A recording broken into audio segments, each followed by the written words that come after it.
का असं सारखं वाचावं महाराज, मोकळा वेळ वाया घालवू नये. नको ते सिनेमे बघत, नको ती वर्तमानपत्र वाचत. काय कोण महाराज वैभव संपन्न झालाय सिनेमे बघून? सिनेमा बघून कोणाची बुद्धी शुद्ध झाली आहे? नव्या नव्या गोष्टी, नवे नवे पोशाख, नवी नवे चित्र, नवी नवे अभिनेते, नवी नवी अभिनेत्री, हे बघून बुद्धी विकारी होईल काय चांगली होईल? म्हणून शहाण्या मनुष्यानं मला चांगलं जरी असलं तरी फार त्यात रमायचं नाही, रंगायचं. आपलं ते कार्य नव्हे. आम्ही संतांचं कार्य जर सदैव अनुनय करू तर महाराज आमचा उद्धार होईल. म्हणून संतांचा महिमा कळवून घ्यायचा.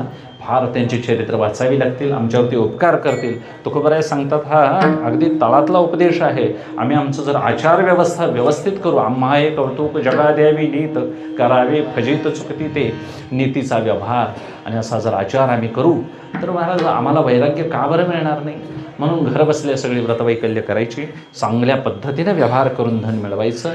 लौकिकात धन हे प्रारब्धाधीन आहे. अन्नमान धन हे तो प्रारब्धाधीन. आणि मग प्रारब्धानं मिळत असेल तर प्रयत्न का करावा, असंही आळशी राहू नये. तुकोबराय सांगतात, महत्वाकांक्षा तुम्ही सोडा असं त्यांचं म्हणणं नाही.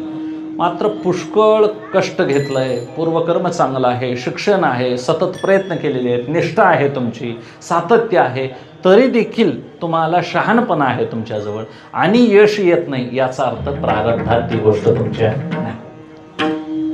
नाहीतर महाराज मग म्हणून शहाण्या माणसानं मार्ग शोधावेत, कारण शोधू नाही. विदुषी मुक्ताताई वाळवेकर सांगतात, शहाणी माणसं मार्ग शोधतात, मूर्ख माणसं कारण शोधतात.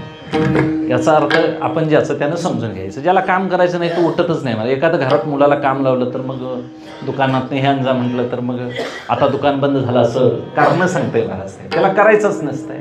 मग उठून जा म्हणून जर ढकलून घालवलं तर तिथं कुत्रं बांधलं असेल, ते मला चावेल, त्याच्या पुढलं सांगतात. म्हणजे याचा अर्थ कारणं सांगणं म्हणजे काम करणं नाही.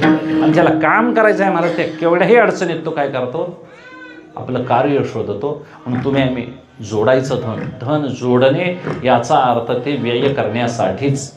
धन कुणालाही येतं साठवता आलेलं नाही. या धनाचा न धरी विश्वास, जैशी तरुवर छाया, या आता या तेन चुके मग हे भोगीशील काय हा, या लागी तू वैकुंठनाथाच्या चिंती पायरे पाया. ज्ञानोबा सांगतात की या धनानं आतापर्यंत कोण महाराज त्याला साठवता आलेलं नाही. हे धन झाडाच्या सावलीसारखं, सकाळी झाडाची सावली कुणीकडे पडते, पश्चिमेला, दुपारी पडते पूर्वेला, त्याची निश्चित सावली नाही. तसं धनाच्या आधारे तुम्ही जर जीवन जगत असाल तर हे धन महाराज, परीक्षितीला महाराज नुसता मुकुट घातला डोक्यावर तर डोकं फिरलं त्याचं.